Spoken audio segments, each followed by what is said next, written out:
വീട്ടിലേക്ക് സ്വാഗതം. Kannur university degree പ്രവേശനത്തിന്റെ ഭാഗമായുള്ള സ്പോട്ട് അഡ്മിഷനെ കുറിച്ച് നിരവധി വിദ്യാർത്ഥികൾ നമ്മളോട് കമന്റ് അയച്ചും പേഴ്സണലി ഒക്കെ ചോദിക്കുന്ന ഒരു സംശയം തന്നെയാണ്. അത് എങ്ങനെ അപ്ലൈ ചെയ്യാം, ആർക്കൊക്കെ അപ്ലൈ ചെയ്യാം, അത് എന്ന് തൊട്ടാണെന്നുള്ളത്. അപ്പോൾ ഒരുപാട് വിദ്യാർത്ഥികൾ കാത്തിരിക്കുന്ന സ്പോട്ട് അഡ്മിഷനാണ് ഇനി വിളിക്കാൻ പോകുന്നത്. വിശദമായ വാർത്തയിലേക്ക് തന്നെ പോകാം.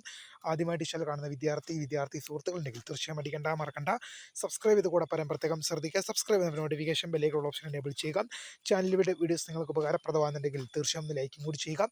അതേസമയം നിങ്ങളുടെ സുഹൃത്തുക്കളിലേക്ക് ഒന്ന് ഷെയർ ചെയ്ത് കൊടുക്കാനും കൂടി പ്രത്യേകം ശ്രദ്ധിക്കാം.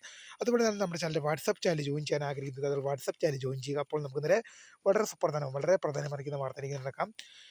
കണ്ണൂർ യൂണിവേഴ്സിറ്റി ഡിഗ്രി പ്രവേശനത്തിന്റെ ഭാഗമായിട്ട് ഒരുപാട് വിദ്യാർത്ഥികൾ ഇനി ചോദിച്ചുകൊണ്ടിരിക്കുന്ന ഒരു അലോട്ട്മെന്റ് ആണ് സ്പോട്ട് അഡ്മിഷൻ. സ്പോട്ട് അഡ്മിഷൻ എന്ന് പറഞ്ഞു കഴിഞ്ഞാൽ കണ്ണൂർ യൂണിവേഴ്സിറ്റിയിലേക്ക് ഡിഗ്രി പ്രവേശനത്തിന് കയറാനുള്ള അവസാന ഒരു അഡ്മിഷൻ മാതൃകയാണ് സ്പോട്ട് അഡ്മിഷൻ എന്നും കൂടി പറയുന്നത് എന്നുള്ളത് വിദ്യാർത്ഥികൾ ശ്രദ്ധിക്കേണ്ട ഒരു കാര്യമാണ്. സ്പോട്ട് അഡ്മിഷൻ എന്ന് പറയുന്ന അവസാന, ഇനിയിപ്പോൾ സ്പോട്ട് അഡ്മിഷനും കൂടി മാത്രമേ ഉള്ളൂ. അത് ഇനി അടുത്ത ഘട്ടം എന്ന് പറയുന്നത് സ്പോട്ട് അഡ്മിഷനാണ്. ജൂലൈ മാസം 24 മുതലാണ് സ്പോട്ട് അഡ്മിഷനുമായി ബന്ധപ്പെട്ടുള്ള രജിസ്ട്രേഷൻ യൂണിവേഴ്സിറ്റിയിൽ ആരംഭിക്കുന്നത്. അപ്പോൾ അതിൻ്റെ വിശദാംശങ്ങളിലേക്ക് നമുക്കൊന്ന് നോക്കാം. ഓക്കെ, ഇപ്പം നമ്മൾ ഇവിടെ സ്പോട്ട് അഡ്മിഷനുമായിട്ട് ബന്ധപ്പെട്ടുള്ള നമ്മളിവിടെ നോക്കുമ്പോൾ ജൂലൈ 24 മുതൽ 27 വരെയാണ് നമുക്കിവിടെ കാണാൻ സാധിക്കുന്നത്. എങ്ങനെയാണെന്ന് നോക്കിക്കഴിഞ്ഞാൽ submission of application for college level spot admission for all categories including SC/ST at government aided college. അത് SC/ST ഉൾപ്പെടെയുള്ള SC/STക്കാർക്ക് മാത്രമല്ല, ജനറൽ മറ്റേത് വിഭാഗങ്ങൾക്കും, including four college level spot admission of all categories including SC/ST also. SC/ST വിദ്യാർത്ഥികൾക്കും കൂടി apply ചെയ്യാം. എല്ലാവർക്കും വേണ്ടി, എല്ലാ വിഭാഗത്തിൽപ്പെട്ടവർക്കും വേണ്ടി ജൂലൈ 24 മുതൽ 27 വരെ അതാത് സ്പോട്ട് അഡ്മിഷൻ നടക്കുന്നു.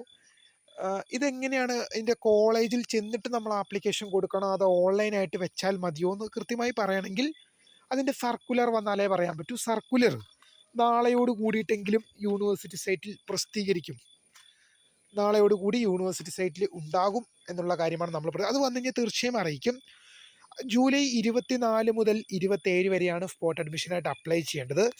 ഗവൺമെൻറ്/എയ്ഡഡ് college spot rank list publication July 28 spot അലോട്ട്മെൻറ്റിൻ്റെ റാങ്ക് ലിസ്റ്റ് പബ്ലിഷ് ചെയ്യുന്നത്.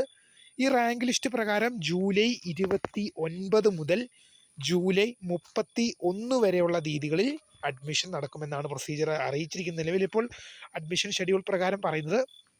ഇക്കാര്യത്തിൽ എന്തെങ്കിലും മാറ്റം ഉണ്ടാവുമോ ഇല്ലയോ എന്നുള്ളത് സർക്കുലർ വന്നാലേ പറയാൻ പറ്റും. അപ്പോൾ ജൂലൈ 24 സ്പോട്ട് അഡ്മിഷൻ വിളിക്കുമോ ഒക്കെയാണ് പറഞ്ഞത്. എങ്ങനെ അപ്ലൈ ചെയ്യാം, ആർക്കൊക്കെ അപ്ലൈ ചെയ്യാം എന്നുള്ള വിവരങ്ങൾ കൃത്യമായ രീതിയിൽ പറഞ്ഞു. എങ്ങനെ ആർക്കൊക്കെ അപ്ലൈ ചെയ്യാമെന്നുള്ള രീതിയിൽ പറഞ്ഞു. എല്ലാ കാറ്റഗറിയിൽ പെടുന്നവർക്ക്, ജനറൽ, SC/BC, OBC, SC/ST എല്ലാ വിഭാഗങ്ങളിൽ പെടുന്നവർക്കും വിദ്യാർത്ഥികൾക്കും ഇതിനായിട്ട് അപ്ലൈ ചെയ്യാം. എല്ലാ വിഭാഗങ്ങൾക്കും, including all categories including SC/ST also, എല്ലാ വിഭാഗങ്ങൾക്കും ഇതിൽ പങ്കെടുക്കാം. എങ്ങനെ അപേക്ഷിക്കാം എന്ന് വെച്ച് കഴിഞ്ഞാൽ ചില വർഷങ്ങളിലൊക്കെ എന്താണ്, നമ്മൾ കോളേജിൽ പോയിട്ട് അപേക്ഷിക്കേണ്ടതാണ്. ഇപ്പം ഉദാഹരണം പറയുകയാണെങ്കിൽ കഴിഞ്ഞതിന് മുമ്പത്തെ വർഷം കോളേജിൽ പോയിട്ടായിരുന്നു ആപ്ലിക്കേഷൻ വെക്കേണ്ടത്. കഴിഞ്ഞ വർഷം എന്നാൽ എന്ത് ചെയ്തു, ഓൺലൈനായിട്ടുള്ള സംവിധാനം ചെയ്തിരുന്നു, ഓൺലൈനായിട്ടായിരുന്നു. അപ്പോൾ ഈ വർഷം ഓഫ്ലൈനായിട്ടാണോ ഓൺലൈനായിട്ടാണോ എന്നുള്ളത് സർക്കുലർ വന്നാലേ പറയാൻ പറ്റൂ. സർക്കുലർ വന്നു കഴിയുമ്പോൾ ഇതുമായി ബന്ധപ്പെട്ട ഡീറ്റെയിൽ വീഡിയോ ചെയ്യാം. അപ്പോൾ പുതിയ വീഡിയോ കാണുന്നവർ